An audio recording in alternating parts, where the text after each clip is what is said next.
Здравствуйте! В эфире программа «Будьте здоровы». В студии работает Ольга Преснухина. Вы на Первом Ярославском, и мы начинаем. Сон – это неотъемлемая часть нашей жизни, ведь человек 30% всего времени проводит во сне.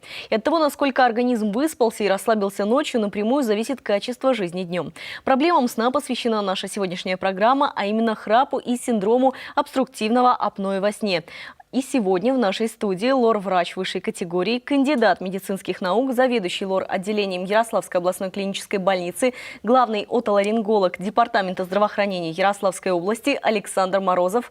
Александр Игоревич, здравствуйте. Здравствуйте, Оля. Мы вот сейчас уже упомянули. Скажите вы, как доктор, насколько важен сон для человека? Действительно, сон – это важнейшая часть нашей жизни. Существует высказывание, что человек 30% своего времени проводит во сне, а остальные 70% мечтает выспаться. Сон помогает нам получить полноценный отдых для нашего организма. В противном случае, при отсутствии качественного сна, все органы и ткани организма преждевременно изнашиваются.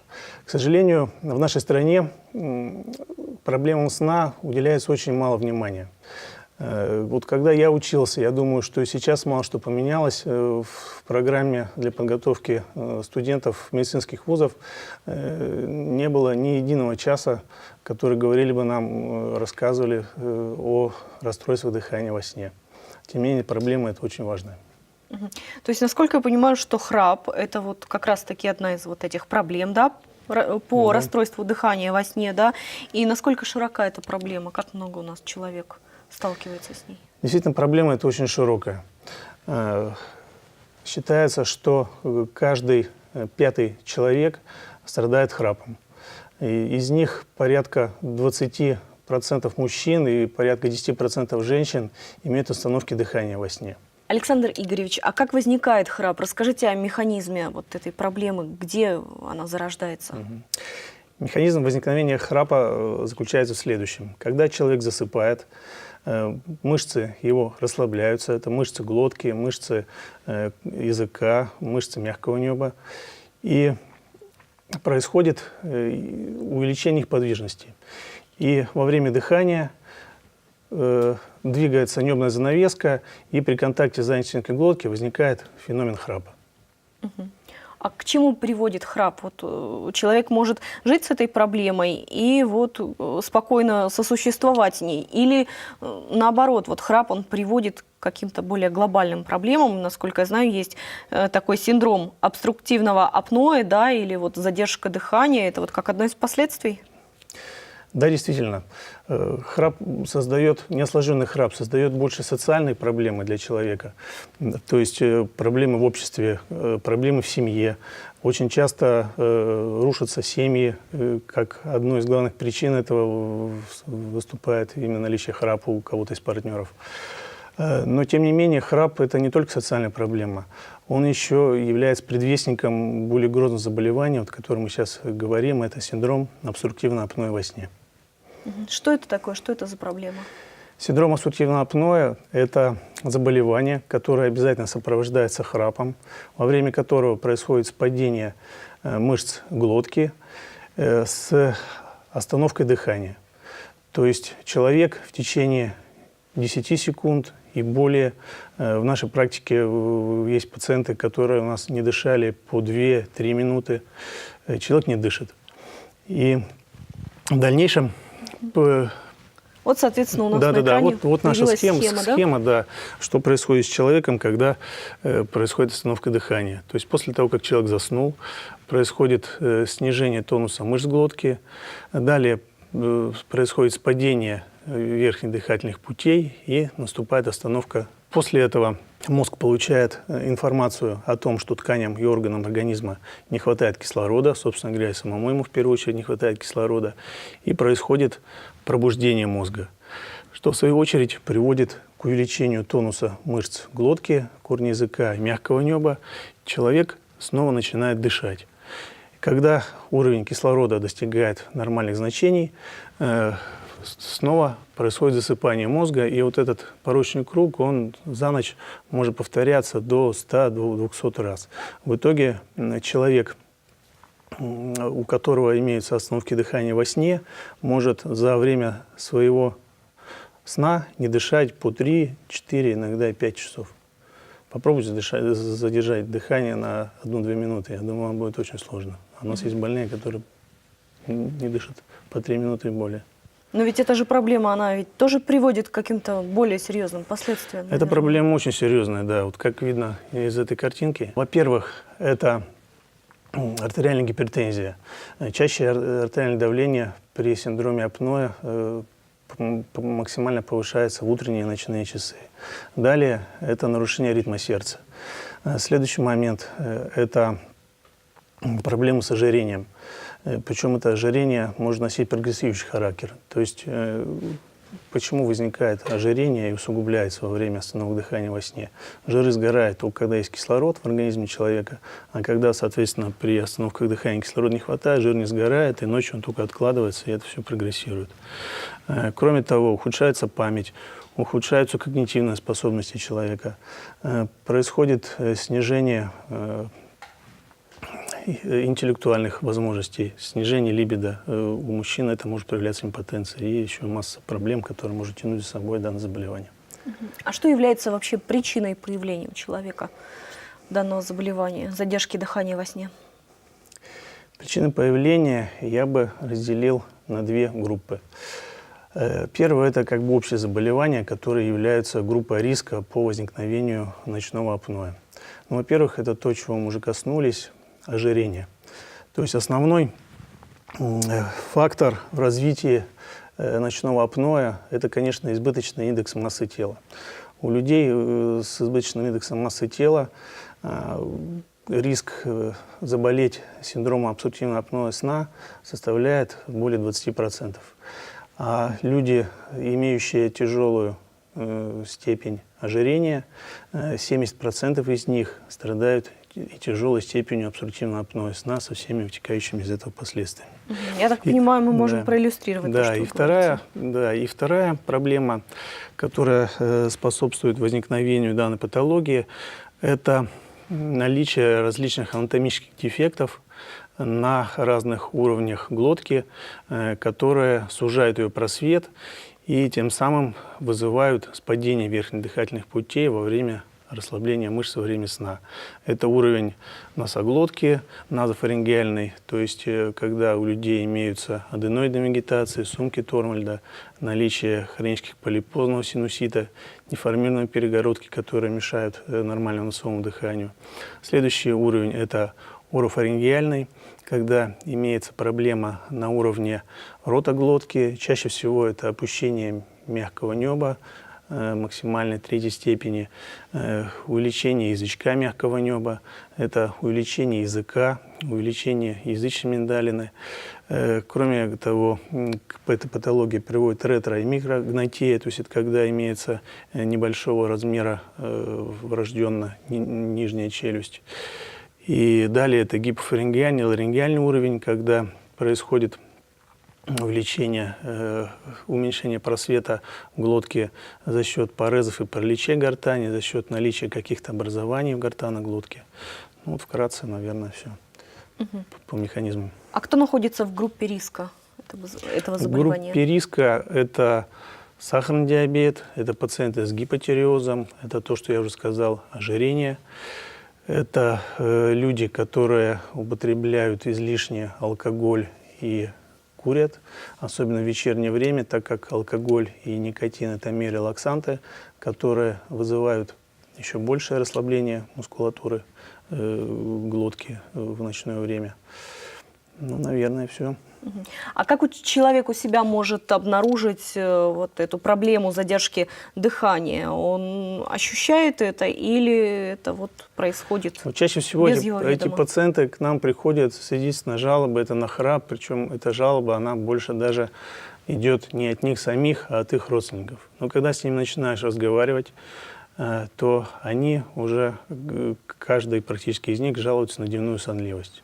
Вот это основная жалоба, которую предъявляет пациент.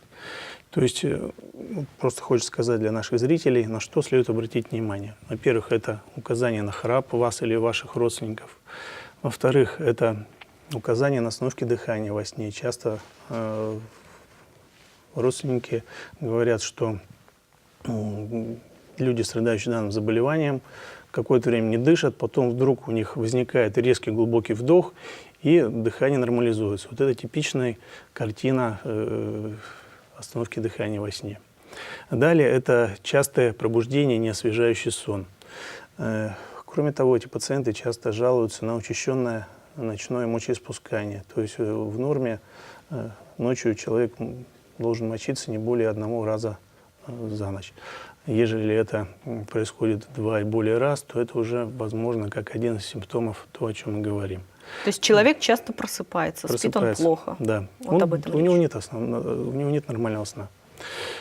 Ночная потливость, ощущение разбитости по утрам, сопровождающееся головной болью, подъемы артериального давления, особенно в утренние часы, нарушение потенции, нарушение внимания, памяти. Также при данной патологии снижается настроение, раздражительность, возможно наступление депрессии.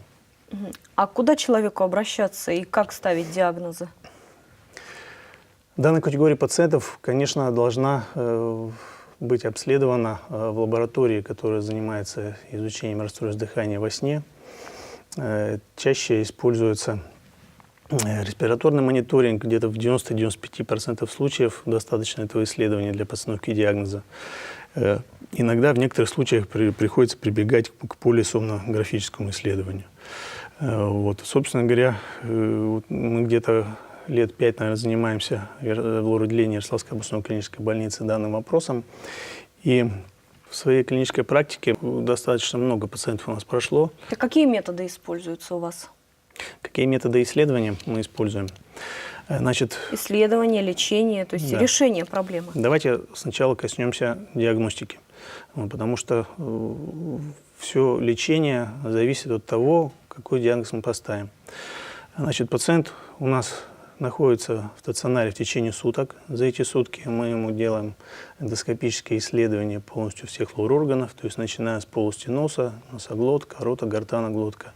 Вот фиброскопом мы осматриваем эти зоны, устанавливаем наличие каких-то анатомических дефектов, устанавливаем наличие возможных уровней обструкции в ночное время.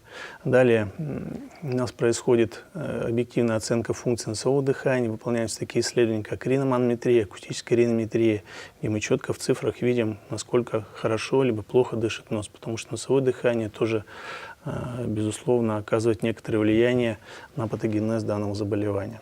Пациент у нас спит в течение ночи с специальным респираторным монитором, который фиксирует наличие или отсутствие остановок дыхания, наличие храпа, его выраженность. С помощью него мы можем увидеть какое-то апноэ обструктивное, либо центральное, потому что остановки дыхания могут носить еще центральный характер, когда имеются проблемы на уровне головного мозга. Вот, мы можем оценить, насколько вся эта ситуация влияет на основные жизненные функции, то есть это на насыщение крови кислородом, на пульс, на движение грудной клетки. Также оценивается, как пациент дышит во время сна. Вот после, анализируя всю полученную информацию, мы уже принимаем решение. Либо этот человек получает какое-то консервативное лечение, либо мы прибегаем к хирургическому лечению. Как раз-таки какие методы лечения используются у вас в лор-отделении областной больницы? Если мы все-таки хотим человека оперировать, то мы еще дополнительно проводим слип-эндоскопию, то есть эта процедура выполняется в условиях операционной, совместно с анестезиологами. Пациент вводится в состояние медикаментозного сна, он спит, и во время сна этого медикаментозного мы ему выполняем фиброскопию. Пациент храпит, и мы четко видим во время сна, на каком уровне происходит обструкция глотки. Потому что иногда это бывает на нескольких уровнях, и приходится оперировать сразу несколько уровней. Например, выполнять эндоскопическую коррекцию функций носового дыхания, делать пластику мягкого неба, делать редукцию язычной миндалины, удалять небно-миндалины. То есть тут объем хирургического вмешательства достаточно большой. Вот. Собственно говоря, про методы хирургического вмешательства мы уже начали говорить. Сюда бы я еще отнес, то есть обязательно восстановление функций носового дыхания. Носовое дыхание, восстановление его, вопреки бытующему мнению, не является методом излечения от синдрома обструктивного апноэ сна, но тем не менее оно дает некоторое улучшение в дыхании пациентам и возможность более комфортно пользоваться СИПАП-терапией, о которой мы, наверное, чуть ниже скажем, если для пациента это будет необходимо. Значит, в плане хирургического лечения на уровне ротоглотки мы выполняем органосохраняющую улиполятофарингопластику. При этом удаляются небно-миндальные, удаляется часть язычка мягкого неба, но целиком его нельзя удалять, потому что он выполняет достаточно важную функцию, разделяет пищевой комок на две части, таким образом участвует в акте пищеварения. Вот. И кроме того, выполняет еще операции на уровне гортаноглотки. Значит, это хирургическое лечение. Кроме этого, существуют различные способы лечения консервативного. Самый простой – это когда мы видим пациента, который храпит и у которого имеются остановки дыхания только в положении на спине, можно рекомендовать ему сшить небольшой кармашек в области спины на той одежде, в которой он спит, положить туда обычный теннисный мячик, и когда пациент будет переворачиваться на спину, у него возникает ощущение дискомфорта, и он переворачивается снова на бок. И так со временем возникает условный рефлекс, когда человек реже начинает спать на спине. Плюс существуют различные подбуживающие устройства, различные фармакологические препараты. Но роль их, честно говоря, наверное, несколько преувеличена, и большого эффекта в лечении от них нет. Ряду пациентов помогает использование различных внутриротовых аппликаторов. Лучше, если они будут изготовлены конкретно для конкретного пациента. И чаще это пациенты, у которых имеется ретрогонатия, то есть нижняя челюсть, она несколько смещена в сторону позвоночника. И это использование этого аппликатора позволяет чуть-чуть выдвинуть нижнюю челюсть, соответственно, увеличить пространство глотки. И основной метод лечения, которым пользуются, собственно говоря, миллионы человек во всем мире, это СИПАП-терапия, то есть метод неинвазивной, вспомогательной вентиляции легких постоянным положительным давлением. Вот. СИПАП-терапия показана при тяжелых и средних тяжелых степенях обструктивного апноэ сна. И, собственно говоря, вот у нас пациенты, которые мы подбираем СИПАП-терапию, подбор достаточно сложный. Это осуществляется подбор аппарата, подбор лечебного давления, подбор оптимальной маски, либо носоротовой канюли. Вот. И пациенты у нас спят в течение суток вот с этим аппаратом. И практически у большинства из них уже в течение первой ночи индекс апноэ-гипопноэ, то есть количество этих остановок дыхания за ночь, они уменьшаются в разы. То есть у многих даже уже в течение первых-вторых суток это происходит компенсация, то есть уменьшение этого индекса до нормы. А что человеку самостоятельно можно сделать для решения этой проблемы? Понятное дело, к доктору нужно обратиться, да, прислушаться к рекомендациям и получить лечение, но самостоятельно еще, может быть, что-то нужно сделать для этого? К доктору обратиться, конечно, нужно, чтобы все-таки поставить правильный диагноз. Вот. Но, тем не менее, наше здоровье, оно в наших руках. И в первую очередь мы и наши зрители должны заниматься своим здоровьем. То есть первое, что нужно сделать, это снизить вес. То есть, процентов 80 пациентов с синдромом обструктивного апноэ имеют избыточный индекс массы тела. Это сложно, но тем не менее это возможно сделать. Вот. Отказ от позднего ужина. Обязательно нужно избегать, как я уже говорил, приема алкоголя и никотина в вечернее время. Очень пагубное влияние оказывают снотворные препараты, которые иногда и доктора, бывают, не разобравшись, назначают для якобы улучшения сна. Но на самом деле снотворные препараты, они также усугубляют эту ситуацию, и можно просто в один прекрасный момент не проснуться после такой терапии. Вот. Следующий момент – это гигиена сна. Мы готовы тратить огромные деньги на наш, например, летний отдых в отпускной период, а на то, чтобы купить хороший качественный матрас, на котором можно было бы комфортно спать, на то, чтобы подобрать себе подушку, одеяло, чтобы они были гипоаллергенные, чтобы они пропускали влагу, чтобы не было излишней влажности. Люди как-то не очень хотят зачастую тратить свои финансовые средства. Я думаю, это не очень правильно, потому что вот наш настоящий отдых по большому счету происходит каждый день, когда мы спим. Вот. Ну, наверное, вот это основные моменты, которые человек может делать самостоятельно. Еще можно отметить здесь возможность использования специальной гимнастики для укрепления мышц мягкого неба. То есть мы своим пациентам обычно даем схему подобного рода упражнений. Это тоже увеличивает тонус мышц и несколько уменьшает проявление данной проблемы. То есть с проблемой можно бороться и самостоятельно? С проблемой можно дополнительно бороться и самостоятельно. Александр Игоревич, большое спасибо, что пришли сегодня в нашу студию, столь подробно рассказали о проблеме и ее решении. А я напомню, эта программа была посвящена проблемам сна и именно храпу и синдрому обструктивного апноэ во сне. И сегодня в нашей студии был лор-врач высшей категории, кандидат медицинских наук, заведующий лор-отделением Ярославской областной клинической больницы, главный отоларинголог Департамента здравоохранения Ярославской области Александр Морозов. Вы смотрели программу «Будьте здоровы». В студии работала Ольга Преснухина. Не болейте и оставайтесь на Первом Ярославском.